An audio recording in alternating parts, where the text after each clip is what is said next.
my name is Jesse at Trash Panda, and today I'm stoked to welcome Joel Freeman to the garage. In the first half of the video, we're going to have a little conversation while the machines are heating up, and in the second half of the video, he's going to make his own recycled disc. If you find yourself asking, who's Joel Freeman, then pause this video real quick. I've linked a video of some of his favorite highlights in the description below, as well as his breakout round at the Las Vegas Challenge. In fact, he just passed 100 rounds of coverage on YouTube, which is crazy. And while watching him play is awesome, I can assure you that he's one of the kindest guys I've ever met. So without further ado, welcome to Making a Disc with Joel Freeman.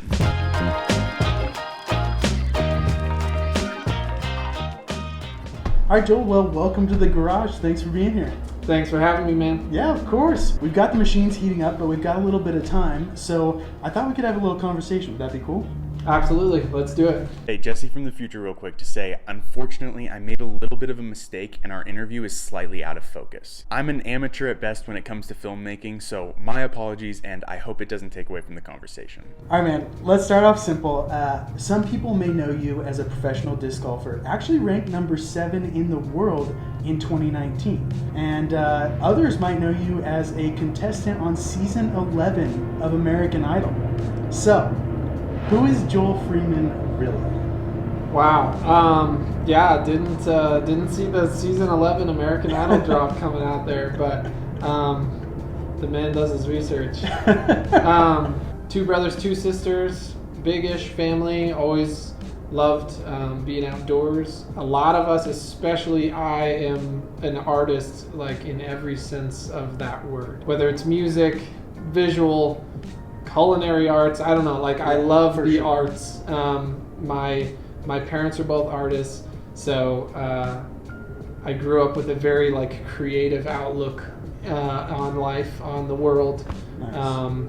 And I also grew up with a learning disability, and so didn't do super well in school. One thing led to another, and I dropped out of school and become a professional disc golfer. And disc golf has been a massive part of my life over the last few years. Beyond that, I got married on May 24th, 2020. Congratulations. Yeah. So that's me. There's my life story. So you started playing in 2014 competitively, and your first ever rated round was in the 1020s? That's correct. First question, how? Second question, what piece of advice would you give to someone who's thinking about starting to play disc golf competitively? So once I signed up for that tournament, I practiced every day on that course for 2 months leading up to that tournament. Oh, interesting. And became an expert at that course. Okay. It was a C tier. Like, people would laugh at that now, but that's how I approached it. Gotcha. I went in with that mentality of, I want to shoot 14 down every round. And I mean, as far as advice to new people, it's not different, your practice round and your competition round. People were telling me that leading up to, you've never played a tournament before? What's your goal? I'm like, 12 under? They're like, oh, you might have to adjust your expectations or whatever. I'm like, we're playing the same course, right? Yeah. They go, well, yeah, but tournament golf, it's different. I'm like, it's not different. Like, so that's my advice. You think it's different because of placebo effect? Like, it's only different when you're telling yourself it's different? But if you tell yourself it's not different, it's the same thing. Same holes, same discs in your hands. I mean, you might as well get the same scores as you do in your practice rounds, right? Okay, in 2020, disc golf blew up, and with it, so did chalk bags. Lots of people use them, but others, like myself, kind of just reach down and use the dirt. You, though, you take that a step further, and if I'm correct, you carry a Ziploc bag of Arizona dirt in your disc golf bag. Is that correct? And if so, please tell us about that. Yeah, I mean, I guess I was always a natural dirt kind of guy, if you will. In a rainstorm, in a snowstorm, in certain conditions, like, you don't have that natural, absolutely, you don't have that dry ground underneath your own feet. So at some point I noticed, like, this is the greatest dirt. I mean, for anyone who does that, who's prone to reaching down and just straight off the ground, all natural, the difference between the good stuff and the not so good stuff, And so that was just my way of guaranteeing that I'd always have some on hand. So one round in Arizona, you're playing, you reach down, and you just have this moment where you're like, this is like laying down in the perfect bed, but dirt for your hand.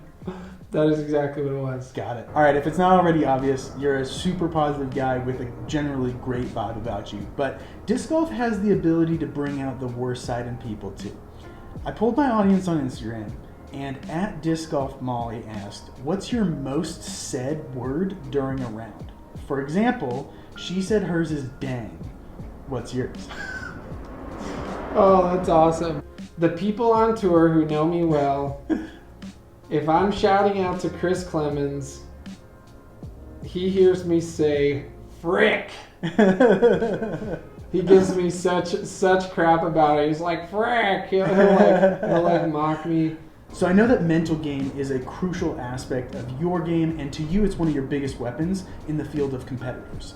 As far as when things aren't going your way, what do you do or tell yourself to keep yourself from getting into a mental rut? Two-part answer. One, I do get into mental ruts. I mean, everybody does. Like, the moment somebody tries to tell you, like, "Oh yeah, I know my way right out." Like, if that were true, you never see somebody have an off day. For so, sure. So by all means, like, I don't do it perfectly, but I do believe that not only for me, but for any pro, like, the best weapon a pro has against an AM is the mental, because so many AMs can crush a disc. So many AMs have a really nice smooth putt.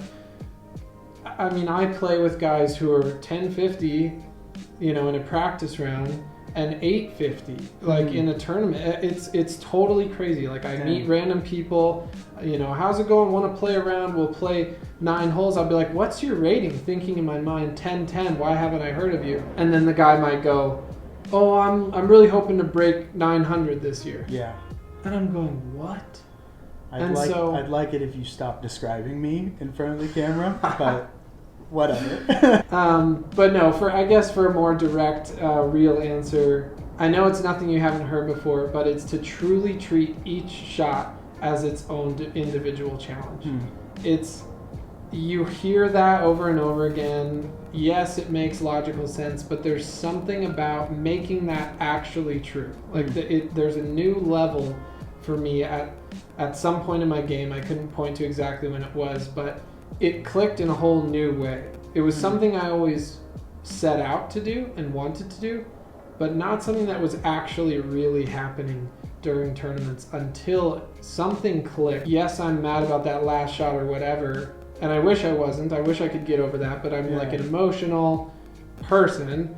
That hurts. Doesn't have anything to do with this putt though. Yeah.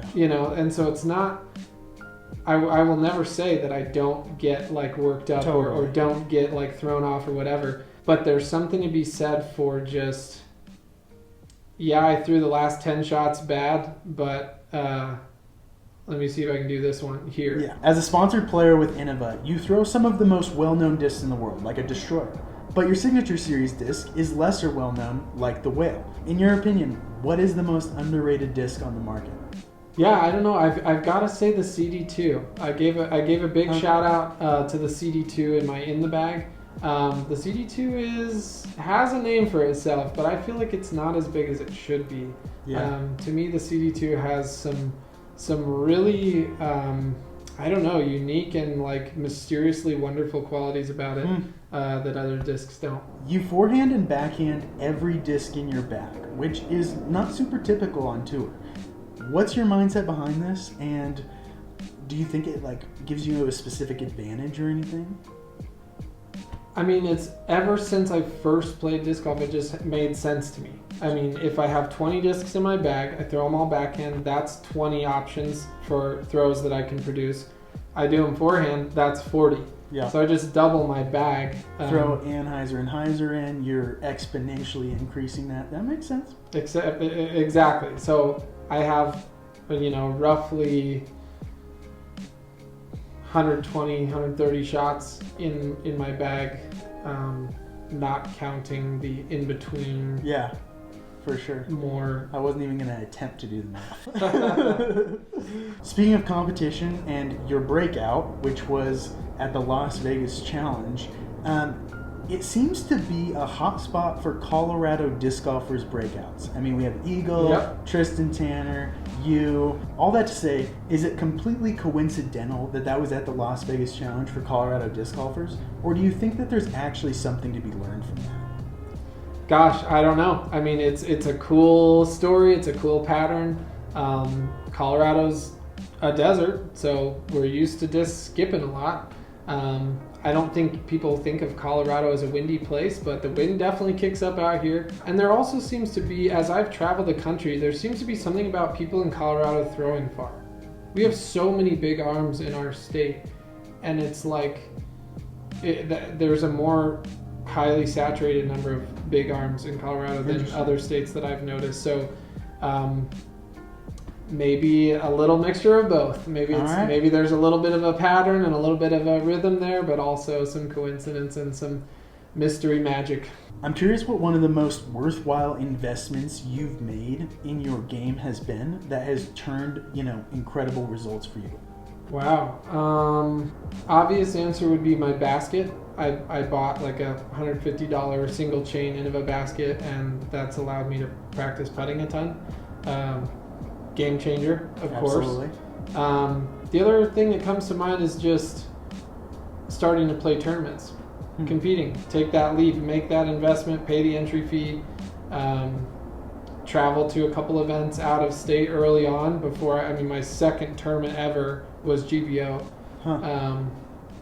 So yeah, just taking the leap and playing tournaments. So from your In the Bag video, I know that you don't go anywhere without your 40-ounce trusty reusable insulated water bottle. And I think one of the easiest steps that disc golfers can take is getting rid of single-use plastic water bottles and carrying a reusable water bottle to be more sustainable on the course. In your head, what's another simple, practical step that disc golfers can take to take care of the planet while playing?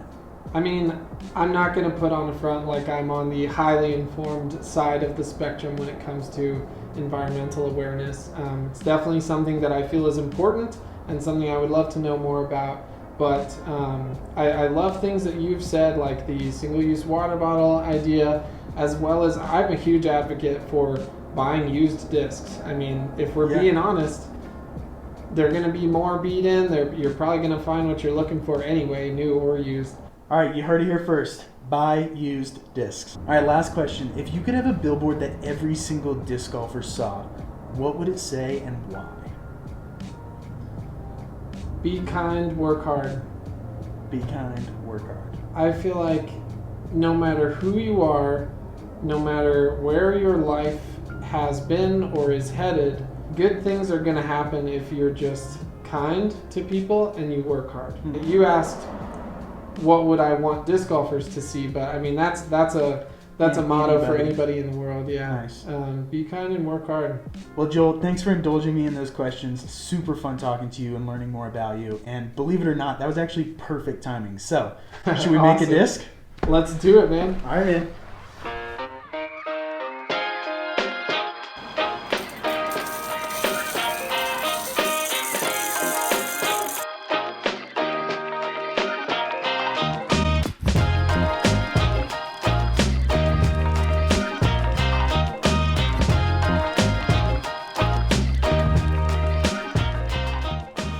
Okay, while Joel's doing all the hard work back there, I just want to make sure to quickly mention we filmed another video that's going to be up on his channel as well, so make sure to check that out after this video. I'll have it linked in the description below. How's it going? Slowly but surely.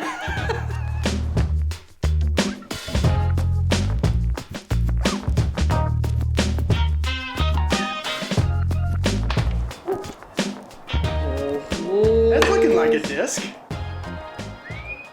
Woo! This is awesome.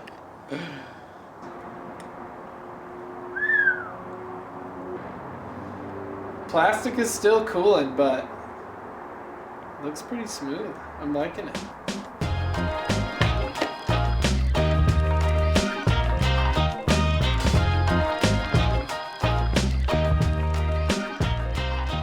All right, last step.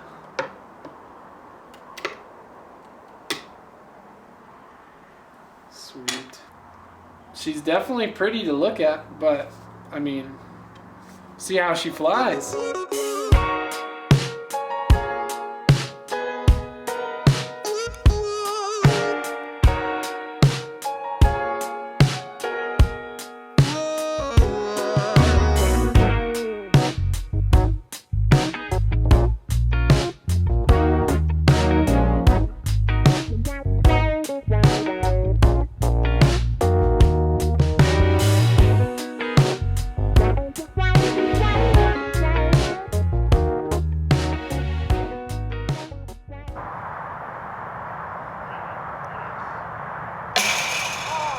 All right, Joel, thanks so much for joining me for that. How's she fly? This thing is awesome, man. I mean, it really likes to hold a line. It doesn't really like to fade out or flip over. It's like solid and neutral. It's awesome. Well, thanks again, man. It was such a pleasure having you in the garage, having you make your own disc. Yeah, man. I mean, I'm speechless. This is totally awesome. I'm pumped. Awesome, man. Wow. If you haven't already, please go over to Joel's channel and subscribe over there. He's got some awesome content, and I can't wait to see what he does on tour this year. As always, thanks for watching. Please subscribe to support the channel, and we'll see you next time. All right, if you stuck around this long, Joel has my Signature Series disc. I have his Signature Series disc. Let's see who can throw further. That's a nice shape.